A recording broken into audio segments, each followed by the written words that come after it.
तो हमने पिछले वीडियो में पढ़ा था ऑस्टियोमाइलाइटिस की डेफिनेशन और क्या क्या कॉजेस हो सकते हैं। अब हम स्टार्ट करते हैं पैथोफिजियोलॉजी क्या होता है ऑस्टियोमाइलाइटिस का। तो सबसे पहले अपने ब्लड वेसल्स इसमें होती है, मेटाफाइसेस में हेयर पिन लूप होती है। तो यहाँ से अगर बैक्टीरिया हुआ तो सबसे पहले अपना क्या होगा, बैक्टीरिया इंटर करेगा मेटाफाइसिस रीजन में, ठीक है।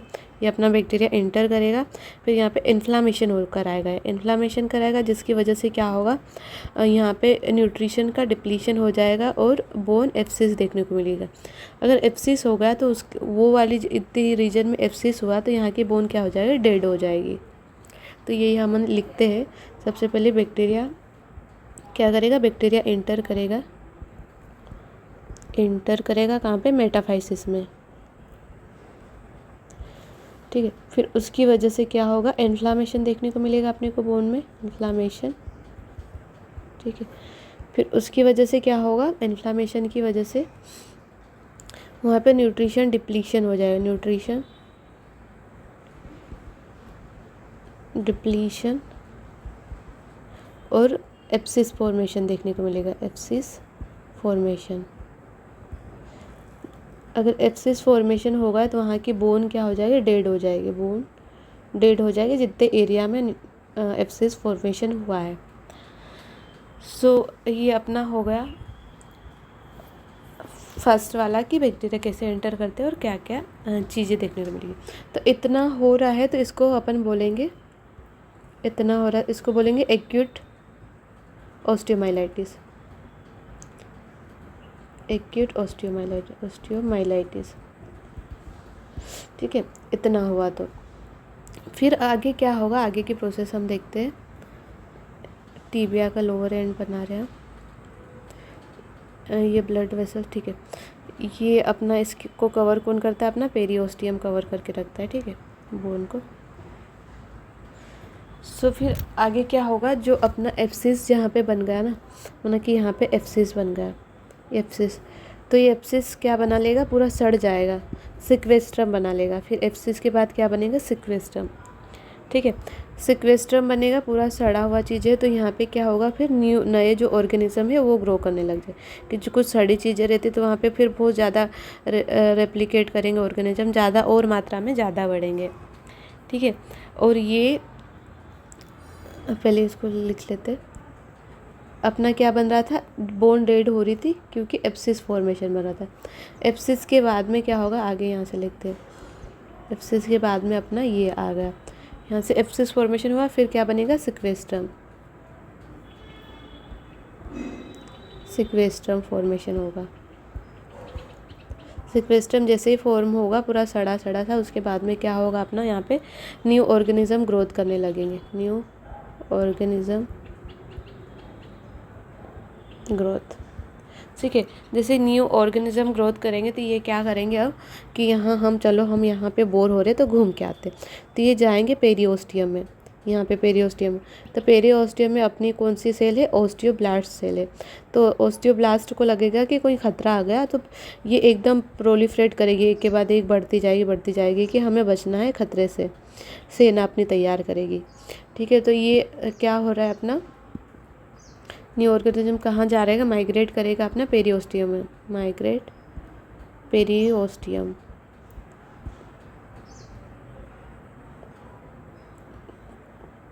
क्या जा रहा है, ऑर्गेनिज्म अपना जा रहा, ठीक है। तो उसके बाद में पेरियोस्टियम क्या करेगी, मल्टीप्लाई करेगी, और जिसकी वजह से क्या होगा, अपना न्यू बोन फॉर्मेशन होगा, न्यू बोन फॉर्मेशन, ठीक है।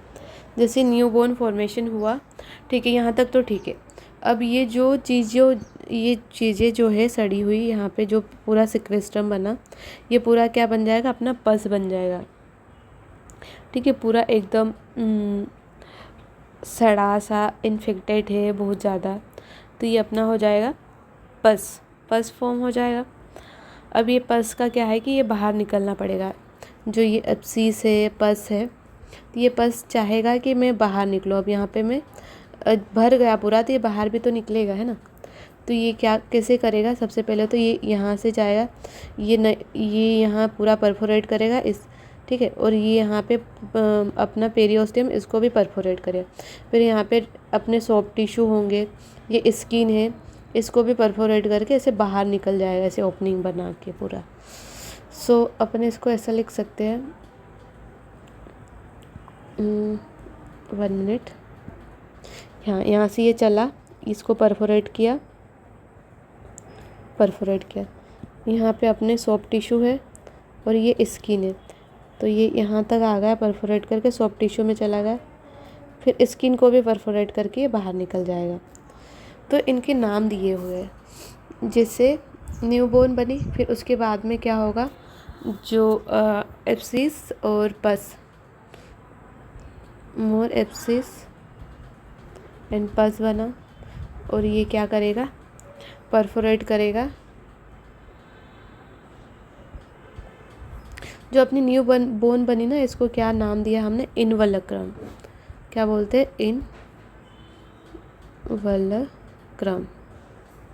इनवलक्रम बोलते हैं। न्यू बोन फॉर्मेशन हुई उसको इनवलक्रम। तो ये क्या करेगा, पस बन रहा है अपना, ये परफोरेट करेगा इनवलक्रम को, सबसे पहले तो क्रम को परफोरेट करेगा, फिर बाद में ये कहाँ जाएगा, सॉफ्ट टिश्यू को परफोरेट करेगा, सॉफ्ट टिश्यू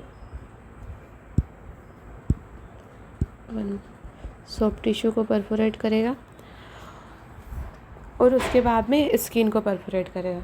तो जो अपना सॉफ्ट टिश्यू को परफोरेट कर रहा है ना, इसको यहाँ समझते हैं कि यहाँ से इनवलक्रम को परफोरेट करेगा, सॉफ्ट टिश्यू को परफोरेट करेगा। तो इतने पार्ट को हम क्या बोलते हैं, क्लोका।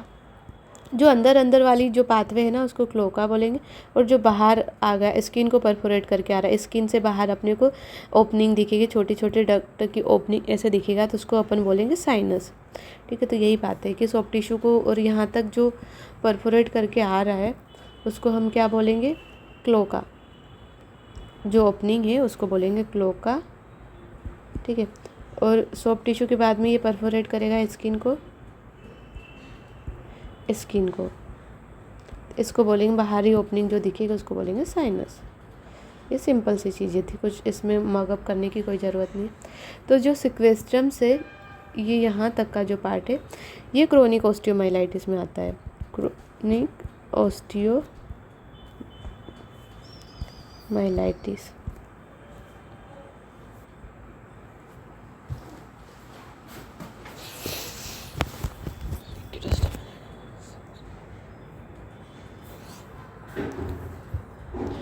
तो जो अपना सिक्वेस्ट्रम से बाद का जो पार्ट है, हम बोल सकते हैं कि सिक्वेस्ट्रम के पार्ट का जो पार्ट है, हम बोलते हैं क्रोनिक ऑस्टियोमाइलाइटिस। जो इसके पहले का पार्ट है वो एक्यूट ऑस्टियोमाइलाइटिस। तो जो एक्यूट ऑस्टियोमाइलाइटिस जो होता है, वो कन्वर्ट हो जाएगा क्रोनिक ऑस्टियोमाइलाइटिस में, कन्वर्ट हो जाएगा अगर लंबे समय तक रहा। और जो क्रोनिक ऑस्टियोमाइलाइटिस है, लंबे समय से चला आ रहा, अचानक से कभी कभी एग्रावेट हो जाता है, तो ये एक्यूट ऑस्टियोमाइलाइटिस में कन्वर्ट हो सकता है, ऑस्टियोमाइलाइटिस। तो ये अपन ने पढ़ ली पैथोफिजियोलॉजी। ठीक है। अब टाइम लिमिट के हिसाब से देख लेते हैं। अगर 24 आवर्स के अंदर मैनिफेस्टेशन, अपने को 24 आवर के अंदर अपने को दिखाई देगा, अपने को पेन, सिस्टमिक मैनिफेस्टेशन होगा, पेन और फीवर आएंगे सिम्टम्स, तो उसके लिए अपन एंटीबायोटिक दे देंगे,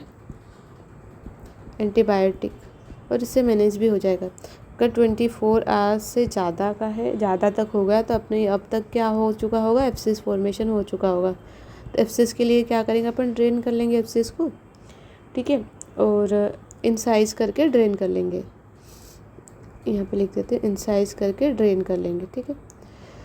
फिर अगर अपना पेरियोस्टियल रिएक्शन कब देखने को मिलेगा, पेरियोस्टियल रिएक्शन मतलब इनवलक्रम कब बनेगा, तो ये 7 से 10 दिन तो लगेंगे इसको इनवलक्रम बनने में।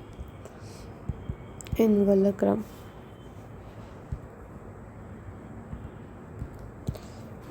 टाइम लिमिट है। एक्यूट ऑस्टियोमाइलाइटिस अपन बोलते हैं 2 वीक के अंदर हो रहा है।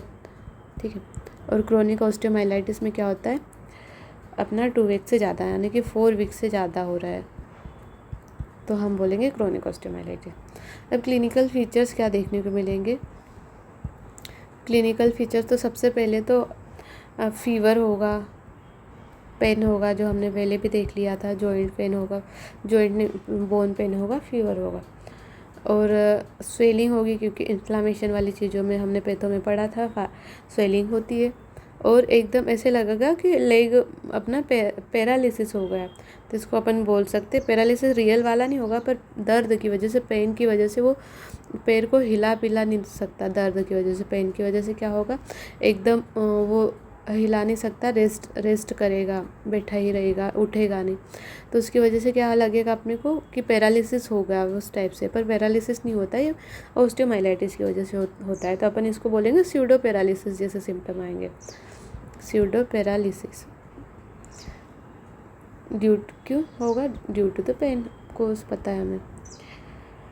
तो ये स्यूडो पैरालिसिस नोट बना के लिखने ना कि और कहाँ दिखते हैं। सी इन द स्यूडो पैरालिसिस और देखने को मिलता है अपने को सेप्टिक आर्थराइटिस में भी देखने को मिलेगा, है तो जॉइंट का ही दर्द ना। फिर दूसरा अपना स्कर्वी में भी देखने को मिलेगा, स्कर्वी। फिर सब पेरियोस्टियल हेमरेज, अगर पेरियोस्टियम में हेमरेज हो गया, ठीक है, सब पेरियोस्टियल हेमरेज हो गया ना, तब भी इन्फ्लामेशन होगा और बहुत ज़्यादा दर्द होगा। तो इन जगह पे भी अपने को स्यूडो पैरालिसिस देखने को मिलता है। अब जो अपना मैनेजमेंट क्या होगा, तो ये हमने क्लिनिकल फीचर एक्यूट ऑस्टियोमाइलाइटिस के पढ़े हैं। तो एक्यूट ऑस्टियोमाइलाइटिस का मैनेजमेंट कैसे होगा? ऑस्टियोमाइलाइटिस, तो सबसे पहले तो इन्वेस्टिगेशन क्या करेंगे अपन? इन्वेस्टिगेशन ब्लड कलेक्ट करेंगे और देखेंगे क्या क्या चीज़ें देखेंगे इसमें अपन।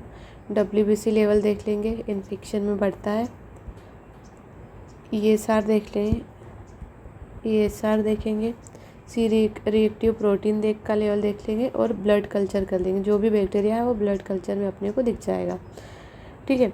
सीरम प्रोकैल्सिटोनिन कर लेंगे, सीरम प्रोकैल्सिटोनिन।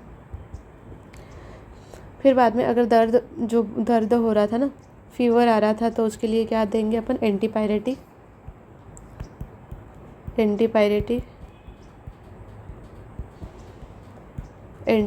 एनाल्जेसिक देंगे, जेसिक, ठीक है, और एंटीबायोटिक दे देंगे हम, एंटीबायोटिक।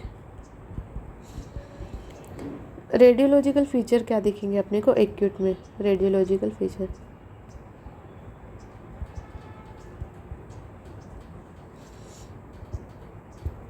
ठीक है। तो रेडियोलॉजिकल फीचर में हम देखेंगे MRI। सबसे पहले तो MRI करेंगे। MRI सबसे पहले कुछ भी चेंजेस होगा तो वही पकड़ेगी। 24 आवर्स के अंदर ही कुछ प्रॉब्लम आ रही तो पकड़ लेगी। जैसे कि मेरो का एडिमा हो गया, मेरो एडिमा इनर साइड पे, तो वो सीन हो जाएगा MRI में। ये अर्लीस्ट पिकअप करती है, अर्लीस्ट सबसे पहले ये पता लगा लेगी कि वो चेंजेस हो रहे। फिर अपन देखेंगे बोन स्कैन कर लेंगे, बोन स्कैन जैसे कि technetium 99, gadolinium 67, indium 333, WBC labelled indium, ठीक है, ये वाला। सो ये अपने हो गए बोन स्कैन। फिर हम कर लेंगे एक्सरे में तो बहुत लेट चेंजेस दिखाई देते हैं अपने को। 24 आवर के बाद, 24 आवर से पहले तो दिखाई नहीं देंगे, 24 आवर्स के बाद ही चेंजेस दिखाएंगे। देखो सबसे पहले कुछ दिखाई देगा तो सॉफ्ट टिश्यू की लूसेंसी दिखाई देगा, ठीक है। ये अर्लीस्ट चेंजेस होता है, बोन में कुछ अर्लीस्ट दिख रहा है तो वो दिखेगा सॉफ्ट टिश्यू लूसेंसी, अर्लीस्ट ये होगा। फिर बाद में इनवलक्रम जो अपने को दिखता है, इनवलक्रम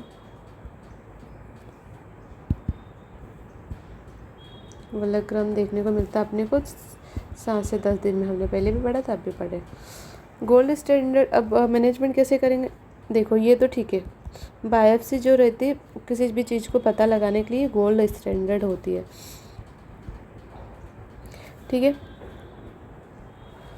फिर ट्रीटमेंट क्या करेंगे हम? सबसे पहले तो एक्यूट में हो क्या रहा था अपना, एब्सिस फॉर्मेशन हो रहा था, तो पेन हो रहा था, उसके लिए पेन के लिए, इन्फेक्शन के लिए एंटीबायोटिक देंगे, और जो बायोटिक्स, और जो अपना एब्सिस फॉर्मेशन हो रहा था उसको क्या करेंगे अपन, ड्रेन कर लेंगे। ड्रेन एब्सिस सिंपल साइज का, कुछ ज़्यादा खतरनाक वाला नहीं है। ये 24 आवर के अंदर आ रहा है पेशेंट, तो अगर वो पेशेंट हिस्ट्री रहता है कि 24 घंटे से ज़्यादा हो गया तो फिर हम वही सेम एंटीबायोटिक देंगे, एब्सिस का ड्रेन करेंगे,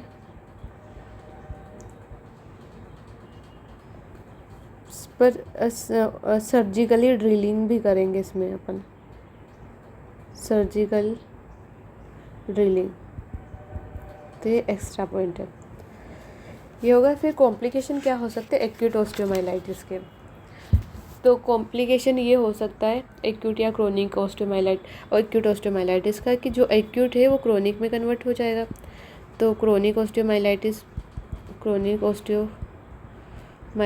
हो सकता है, या फिर अपना सेप्टिक आर्थराइटिस करा देगा ये, ठीक है। सेप्टेसीमिया, ब्लड में इन्फेक्शन चला जाएगा, सेप्टेसीमिया हो जाएगा, या फिर जो बच्चे हैं उनका ग्रोथ डिस्टर्बेंस हो देखने को मिलेगा। ये क्या पढ़े थे हमने? कॉम्प्लिकेशन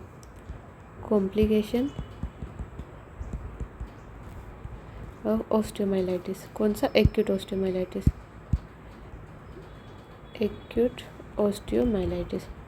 अब हम आगे पढ़ेंगे क्रोनिक ऑस्टियोमाइलाइटिस का।